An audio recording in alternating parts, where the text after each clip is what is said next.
Dear God, we thank you for this day. Please make us what we intend to be in Jesus' name. Amen. Amen. I'm a little nervous.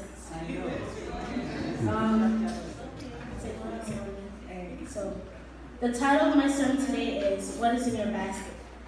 Another year has come and gone. It is time for us to make a new resolution on how faithful and committed we will be to God and our fellow human beings this coming year. This we do every year, and I'm sure most of us did at the beginning of 2018. Why do we need to be faithful to God? Why do we need to love God and each other? The answer is that Jesus is coming again. In Acts of the Apostles, chapter 111, after Jesus was taken to heaven, the disciples stood there gazing up in the heavens. Two angels came to them saying, Ye men of Galilee, why stand ye gazing up in heaven?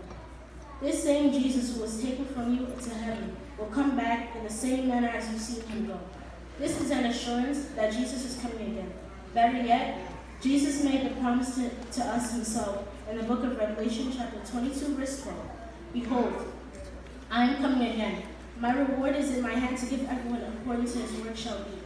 By this, Jesus is reminding us of his second coming and the need for us to obey his commandments. Now the question is, what do you have in your baskets? Every day, every hour, and every moment, the angels of the Lord are keeping record of our stock in our baskets. Have you made them proud, or have you faltered in your confidence with God at the beginning of the year? Only you can answer that question. Do you have a reason why you have a mixed basket of good and evil? Is it somebody else's fault?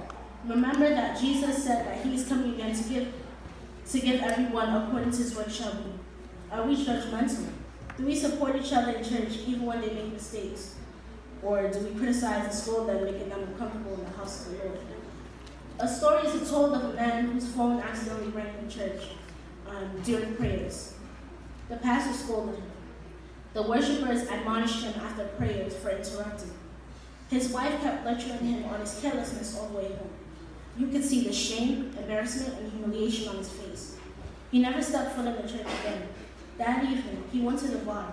He was still nervous and trembling. He spilled his drink on the table. The bottle fell by accident, and the beer splashed on some people.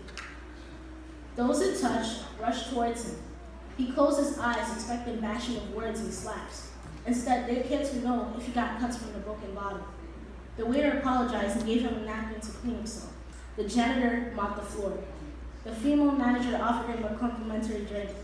She also gave him a hug and a peck while saying, Don't worry, man. Who doesn't make a mistake? He has not stopped going to the bar since then. Sometimes our attitude as believers drives souls to hell. You can make a difference by how you treat people, especially when they make mistakes. If you cannot be a bridge to connect people, then do not be a wall to separate them. If you cannot be a light to brighten people's good deeds, then do not be darkness covering their efforts. If you cannot be water to help people's crops sprout, then do not be a pest destroying their crops. If you cannot be a pencil to write anyone's happiness, then try to be nice and easy to remove their sadness. We can always be each other's keeper. Let's resolve to heal and genuinely forgive our differences and join hands to glorify our Lord. Mother Teresa wrote this poem, and I read to your ear. People are often unreasonable and self-centered. Forgive them anyway. If you are kind, people may accuse you of ulterior motives. Be kind anyway. If you are successful, you will win some false friends and some true enemies. Succeed anyway. What you spend years building, someone may destroy overnight. Build anyway. If you are honest, people may cheat you. Be honest anyway.